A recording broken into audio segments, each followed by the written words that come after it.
moi, je vais vous dire, j'en ai un peu assez de s'entendre dire et d'accuser que les agriculteurs sont les plus grands pollueurs. Je pense qu'il faut arrêter d'opposer les acteurs économiques entre eux, les filières agricoles entre elles, les citoyens et puis les bien-pensants de l'écologie. Les agriculteurs ont fait des efforts considérables en termes environnementaux, avec la réduction de doses, les plans éco-phyto, l'abandon de nombreuses molécules, les bandes enherbées le long des cours d'eau, les plantations de haies, un bilan carbone qui est largement compensé par de nombreuses cultures qui absorbent justement ce carbone.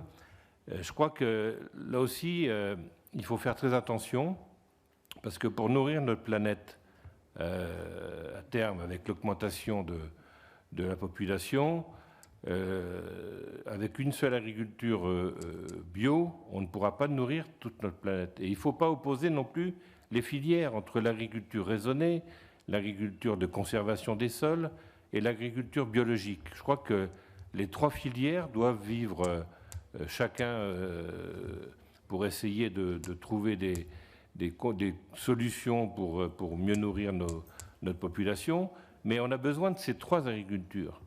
On voit bien qu'aujourd'hui, la Russie est en train de remettre en culture des millions d'hectares bientôt en Sibérie, les Chinois en Afrique, et je ne vous dis pas qu'est-ce qu'on va nous importer demain avec des cultures dont on n'aura aucune traçabilité.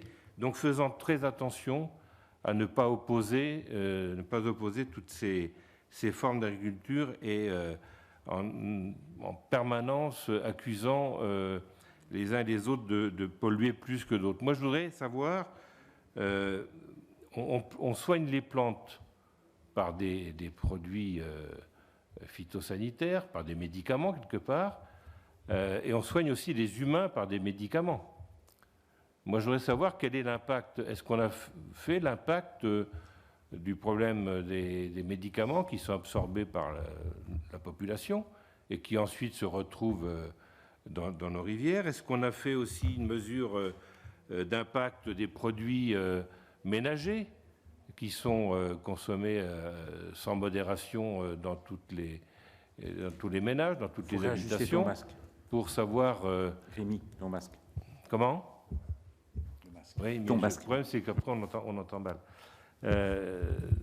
Oui, voilà, je voulais savoir quelles étaient, s'il y avait eu des mesures de fait aussi pour ces actions polluantes, parce que finalement, la pollution elle vient de plusieurs facteurs, et moi, j'aimerais bien qu'on essaye d'être plus modéré dans les accusations qui ont été proférées tout à l'heure par un des intervenants. J'avoue que ce n'est pas toujours très, très agréable d'entendre ça. Merci. Je crois qu'effectivement, il ne faut pas opposer les uns aux autres, comme il ne faut pas opposer la ruralité à l'urbain. Je crois que c'est effectivement, il y a des choses qui peuvent être complémentaires. Mais je vous laisse répondre. Qui prend la parole en premier? Ce que je vous propose, c'est qu'on se fixe 11h40, parce que derrière, nous avons l'examen du projet de loi d'ADU avec notre rapporteur Cyril Pellevat. Et donc, je vous propose qu'on essaie de synthétiser les réponses. Merci, messieurs. Alors, je me propose de commencer pour répondre tout de suite à Monsieur Pointreau,